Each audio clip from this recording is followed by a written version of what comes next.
Miséricorde. Amen, amen. Amen. Bien-aimés, nous allons ouvrir nos Bibles. Nous allons ouvrir dans le livre de Jean chapitre 19, Livre à Jean chapitre verset 19, 30. verset 30. Jean chapitre 19, verset 30. Nous allons demander à Papa Cornet de nous lire cette partie de la Bible. Jean chapitre 19, verset 30. Quand Jésus eut pris le vinaigre, il dit, tout est accompli. Tout est accompli. Et baissant la tête, il rendit l'esprit. Amen. Amen. Amen. Amen. On peut s'asseoir. Toko iko vanda. Quand Jésus eut pris le vinaigre, il dit, tout est accompli, et baissant la tête, il rendit l'esprit. Tango nzambe azwi vinaigre alobi nyonso ekokami ekokisami et puis akitisi motu na se et à rendre âme. Bien-aimé, Jésus est venu sur cette terre. Nzambe aye na mokili oyo Il a marché parmi les humains. atamboli kati ya bato. Il a eu des disciples. Il a avancé tout au long de ces années sur la terre. Azalaki na ba disciple ba ane wana nyonso asalaki yango na mokili. Il a fait des miracles parmi son peuple. Asalaki ba miracle na bato Il a chassé les démons. Benganaki ba démons. Il a guéri les malades. Abikisaki ba malade. Il a fait autant de témoignages sur cette terre. Ba témoignage ezalaki mingi tanga zaki na mokili. D'abord, il a accepté de venir sous la forme humaine pour pouvoir se sacrifier en rançon pour nous. Bien-aimé, jusque-là, il n'y a rien qui s'était accompli. Vous voyez que dans la Bible, il y a un moment, Jésus parlait à lui-même, à Dieu, à lui-même, en disant que s'il était possible que cela soit éloigné, ce couple soit éloigné de lui. Na Bible bazolakisa biso ke na moment moko Jésus abande koloba na ye moko oyo Nzambe alobi ke soki ezalaki possible pasi wana ezala musika na ye. Cela veut dire qu'en tant qu'humain, il avait de la peur. Lakisi ke comme moto azalaki na kobanga. Il ne pouvait pas faire face aux problèmes, surtout à la mort qui l'attendait. En tant que moto il était rentré en soi, en lui, il se posait des questions. Est-ce que je peux avancer? Est-ce que je peux continuer? Est-ce que je peux vraiment aller jusqu'au bout? Est-ce que je Mais bien aimé, sachez que ce qui faisait peur à Jésus en tant qu'humain, ce n'est pas le fait d'aller à la croix. Ce qui le faisait peur, c'était la mort. C'est-à-dire quoi? C'était la mort, la mort. L'esprit qui était dans la mort. Parce que avant Jésus, tous qui sont partis dans le séjour des morts ne sont jamais revenus. Dans la mort était l'esprit qui dominait, qui avait la puissance sur toutes choses. C'est-à-dire que chaque individu mourait et ne revenait plus à la vie. Parce que c'était la porte finale. Et quand la porte s'ouvre, quand la personne rentre dans la porte se referme et la porte ne s'ouvre jamais. Donc, Jésus avait peur de cela. En tant qu'humain, il se disait, est-ce que quand je traverse, je franchis cette porte, est-ce que ce serait possible de revenir? Parce qu'en tant qu'humain, il n'avait pas la force sur l'esprit là qui était derrière la porte. De la mort avait la puissance sur toutes choses. Les grands rois de ce monde, David qui avait la puissance, qui pouvait vaincre Goliath. Comme David, il est rentré dans la porte, il n'est plus revenu. Parce que la puissance ne lui a pas donné d'aller au-delà. Parce que puissance Donc, je pense que c'est ça qui faisait peur à Jésus en tant qu'humain. Il avait encore de doutes en tant qu'humain. Mais quand il s'est habillé de son manteau de Dieu, il savait qu'il n'y avait rien qui était au-dessus de lui. Là, il a accepté d'aller jusqu'au bout.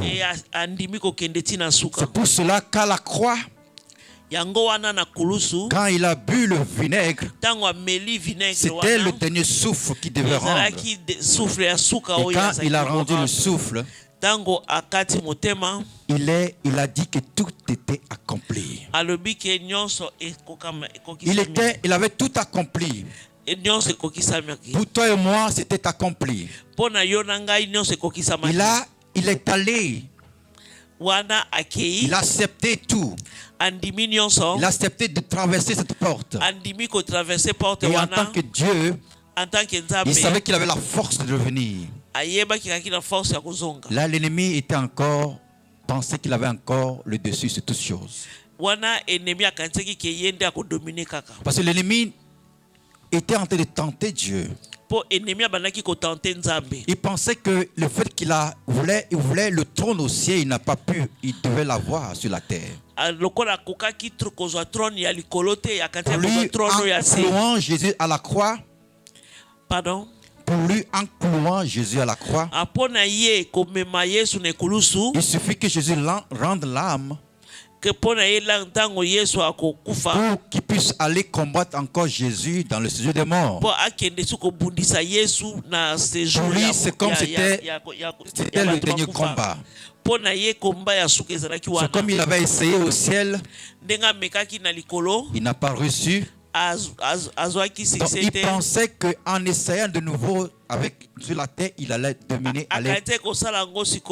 Et son but était qu'en dominant Jésus, s'il avait dominé Jésus sur la terre, il allait aller prendre le trône. Parce que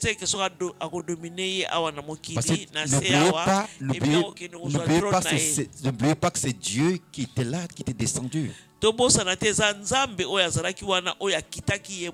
Je suis sûr que quand Jésus était sur la terre, le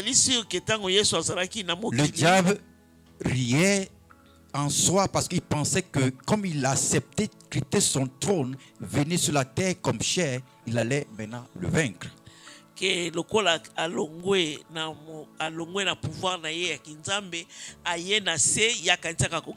ne savait pas qu'il avait affaire au grand Dieu. Le Dieu qui n'a jamais perdu. Le Dieu qui a la toute puissance. Le Dieu à qui rien ne résiste. Alors, bien-aimé, là, quand Jésus a rendu l'âme, l'ennemi était en train de sourire. Il était là, il attendait Jésus dans le séjour des morts.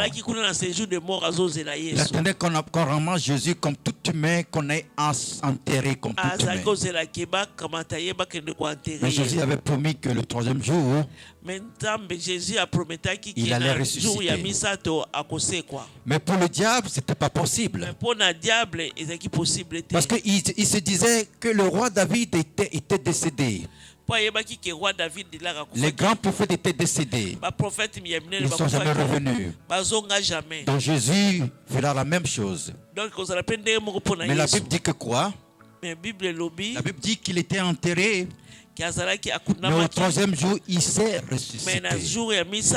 Il était parti combattre l'ennemi dans le sud des morts. Il a encore dominé d'avance pour Jésus. Il a donné la victoire à nous qui sommes ses enfants aujourd'hui.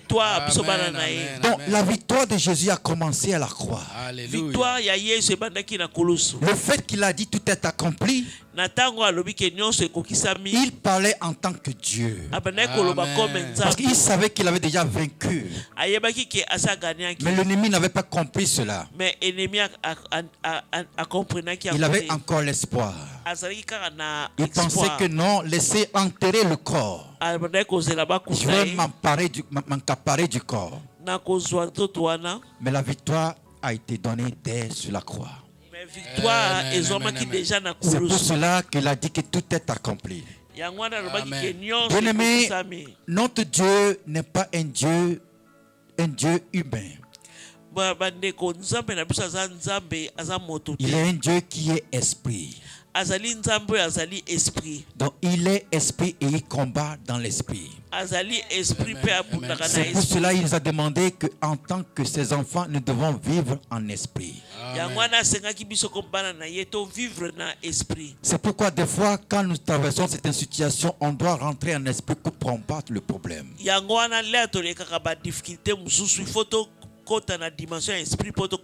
C'est pour cela que nous devons laisser que l'Esprit de Dieu puisse se loger et demeurer en nous. Nous devons demeurer dans l'Esprit. Et nous devons marcher avec l'Esprit de Dieu. Bien-aimé, qu'est-ce qui a ressuscité Jésus d'entre les morts? Ce n'est pas son corps qui s'est réveillé en ce temps, mais c'est l'Esprit de Dieu qui est en lui qui a ressuscité Jésus d'entre les morts. C'est pour cela que toi et moi, nous devons marcher dans l'esprit. Quand il y a une maladie qui nous tracasse, quand il y a un problème qui nous envahisse, nous devons vaincre ce problème dans l'esprit. Nous devons prier dans l'esprit. Nous devons laisser que l'Esprit de Dieu puisse prendre place en nous. C'est en esprit qu'on devient vainqueur. Alléluia. Alléluia. Nous lisons dans le livre de Jean 14. Jean 14, verset 12. Jean 14, verset 12. En vérité, je vous le dis, celui qui croit en moi fera aussi les œuvres que je fais, et il en fera de plus grands parce que je m'en vais au Père. Amen. Amen. Amen. Et 13, et tout ce que vous demanderez en mon nom, je le ferai afin que le Père soit glorifié dans le Fils. Amen. Amen. La parole de Dieu dit que tout ce que vous demanderez en mon nom, je le ferai. Et avant cela, dans le chapitre 12, il dit que en vérité, je vous le dis, ce que celui qui croit en moi fera aussi les œuvres que je fais, et il en fera de plus grands parce que je m'en vais au Père. Verset 12 c'est le biké oyo andimeli ngai akosala ba makambo oyo nga nazosala même kutu ya koleka parce que nazozonga na position na ngai ya kipapa. Bien-aimé, quand Jésus était sur la terre, vous voyez qu'il faisait des miracles. Il pouvait imposer les mains aux malades et les malades devraient avoir la guérison. Parce qu'il marchait avec l'Esprit de Dieu. Il faisait ces miracles avec l'Esprit de Dieu. Il était esprit. Bien-aimé, si tu veux vaincre, tu ne peux pas vaincre dans la chair. Parce qu'en tant que chair, tu n'as pas de pouvoir. Si tu vas imposer les mains à quelqu'un qui est malade, en étant dans la chair, il n'y aura pas de guérison.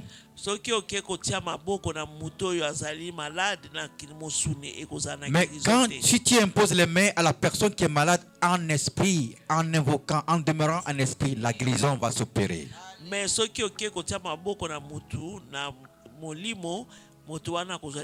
Bien-aimé, Jésus a dit qu'il s'en va au Père. Il s'en va au ciel. Il est reparti prendre sa place au ciel. Et qu'est-ce qu'il a fait en repartant? Quand il est allé au ciel, quand il est assis sur son trône, il a envoyé son esprit sur la terre. Et il a envoyé son esprit parmi ses enfants que nous sommes. Et il suffit d'accepter l'esprit de Dieu en nous. Et quand cette puissance est en toi, l'ennemi n'a pas le pouvoir sur toi. Quand cette puissance est en toi, la maladie n'a plus de pouvoir sur toi. Parce que quand la maladie s'approche de toi, il croit que tu es humain. Il s'approche de toi pour voir la chair. Mais quand il s'approche de toi, Il voit l'esprit qui est en toi, qui est puissant. Il s'arrête là parce qu'il ne peut plus avancer. Et c'est là que tu reçois ta guérison. C'est là que tu reçois tes miracles. Parce que l'esprit qui est en toi est plus grand que celui qui vient t'attaquer. Parce que l'esprit de Dieu est en nous. Nous avons la victoire. Bien-aimé, est-ce que tu crois à Jésus? Est-ce que tu as l'esprit de Dieu en toi? Est-ce que tu pries en te basant, en t'appuyant sur l'esprit de Dieu? Est-ce que tu as reçu l'esprit de Dieu qui a été envoyé par Jésus-Christ, notre Seigneur? Si tu l'as en toi, sache que la victoire t'appartient. Si tu as l'esprit de Dieu en toi, sache que le pouvoir est en toi. Amen. Les sorciers de ton village ne pourront pas t'attaquer. La Bible dit qu'ils nous feront la guerre, mais ils ne nous vaincront point. Amen. Pourquoi ils ne nous vaincront point? Parce que l'esprit de Dieu est en nous. Amen. Il n'y a qu'un esprit qui peut dominer l'esprit de Dieu. Il n'y a qu'un démon qui peut résister à l'Esprit Saint. Parce que c'est un esprit qui a vaincu la mort. Amen. Un esprit qui est parti dans le séjour des morts. Il est parti triompher. Il a triomphé de la mort. Amen. Et il t'a donné la victoire. Bien-aimé, ce matin, quel que soit ce que tu traverses dans ta vie, quel que soit le problème auquel tu penses en ce moment, peut-être que tu es en train de penser à ce que s'en vient dans le futur, d'ici demain. Peut-être que tu n'as pas de quoi payer même ton loyer. Peut-être que tu es arrivé à un moment où tu t'inquiètes beaucoup. Peut-être que le docteur a dit que non, ton état de santé ne va plus s'améliorer ou ne va pas s'améliorer. Peut-être que les sorciers de ton village t'ont déclaré la guerre. Peut-être que les démons sont en train de regarder dans les miroirs pour voir où tu es, pour voir t'attaquer. Mais n'aie pas peur. Parce que Christ a tout vaincu à la croix. N'aie pas peur. Parce que Jésus a tout accompli pour toi. Bien-aimé, n'aie pas peur. Parce que Christ a vaincu la mort. Bien-aimé, n'aie pas peur. Parce que Christ a donné la victoire pour toi à la croix. Bien-aimé, n'aie pas peur. Parce qu'à la croix, il a dit que tout est accompli. Il t'a donné la vie à la croix. Il t'a donné la victoire à la croix. Il suffit de te rappeler qu'il a tout accompli. Bien-aimé, des fois, on oublie qui nous sommes. Des fois, on se demande, est-ce qu'on pense que le fait qu'on ne voit pas ce Dieu vis-à-vis, on oublie qui il est. Des fois, on doute encore de ce Dieu. Des fois, on se pose 1001 questions. Oui, le docteur m'a dit cela. Oui, mon oncle a dit ça. Oui, ma tante a dit ça. Oui, telle personne a dit ça. Que dois-je faire? On se pose des questions. Oh, le fait que il a donné sa vertige, il a donné son point de vue final. C'est fini, il n'y a pas d'espoir, il n'y a pas avancé. Surtout quand les docteurs qui sont certifiés déclarent des choses sur notre vie. Tout ce qui docteur a déclaré sur toi. Donc on prend leurs paroles comme acquis. On se dit que c'est tel grand docteur qui a dit ça, donc c'est la vie, c'est ça qui est là. Mais bien aimé, n'oubliez pas que le vrai docteur c'est Jésus-Christ. Celui-là qui est le dernier mot dans ta vie. Celui-là qui a la clé de la vie. Amen. N'oubliez pas, c'est lui qui t'a créé. Amen. La manière dont il t'a créé, l'humain n'a pas le contrôle sur ça. Amen. Ils vont juste faire des diagnostics. Ils vont juste faire des à peu près. Bien-aimé, je me rappelle toujours de ce que Valerio avait dit ici en prêchant une fois. Il a dit que l'ennemi ne donne jamais 100%. Mais c'est Dieu qui donne le 100%. Bien-aimé, Jésus a le 100% dans ta vie. Amen. Le problème n'a pas le pouvoir. Quel est ton problème ce matin? La Bible dit qu'en venant dans sa présence, on repas étant changé. Vous voyez, quand les grands de ce monde se rendent à la Maison Blanche, c'est dans l'espoir de pouvoir trouver une solution. Mais quand nous nous rendons auprès de des grands, le roi des rois, Jésus-Christ, on vient pour avoir une solution. Donc, il est impossible de venir devant la face de l'Éternel et repartir mes bredouilles. Mais ça peut arriver. Ça dépend de comment tu rentres devant le roi des rois. Si tu rentres en n'ayant pas la foi, en n'ayant pas espoir, tu vas repartir mes bredouilles. Mais on doit rentrer dans sa présence en comptant sur ce Dieu. Bien-aimé, aucun humain ne va pas sur le docteur en espérant qu'il n'aura pas sa guérison. Je ne sais pas si vous voyez ce que je dis. Quand on est malade, on se rend à l'hôpital. Pourquoi on se rend à l'hôpital? C'est dans l'espoir d'avoir notre guérison. C'est ça qui est écrit, c'est ça qui est dit dans le monde. Tu es malade, va-toi à l'hôpital. L'hôpital donne la guérison. Mais des fois on va à l'hôpital, on revient sans guérison. Parce qu'il y a certaines maladies qui n'ont pas de solution à l'hôpital. Le docteur peut beau essayer, il n'aura pas la solution. C'est là que nous voyons la limite de l'humain. L'humain peut beau étudier, peut beau être savant, quoi que ce soit, il a sa limite. Mais notre Seigneur Jésus-Christ n'a pas de limite. Il n'a pas de fin.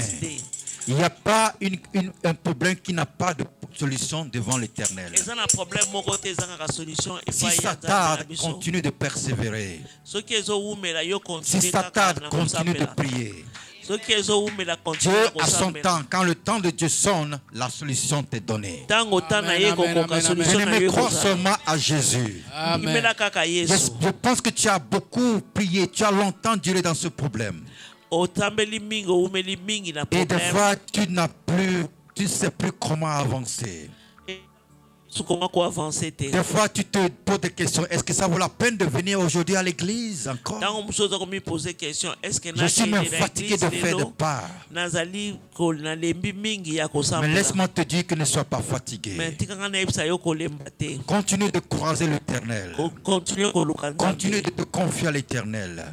Continue de t'appuyer sur ce Dieu. C'est un Dieu qui donne toujours la solution. Espère toujours, mon frère, ma soeur. Ne sois pas découragé. Rappelle-toi d'une chose. Il a tout accompli à la croix. Il t'a donné le pouvoir. Il a mis en toi l'Esprit de Dieu. Il a dit le Consolateur viendra. Il sera avec vous jusqu'à la fin des temps. Nous sommes dans le temps. Le temps n'est pas encore plus fin. Ça veut dire que l'Esprit de Dieu est encore en nous. Il est encore avec nous. Il suffit de nous appuyer sur lui. Il suffit de compter sur ce Dieu. Laisse Dieu prendre sa place en toi. Bien-aimé, est-ce que tu crois à cette parole?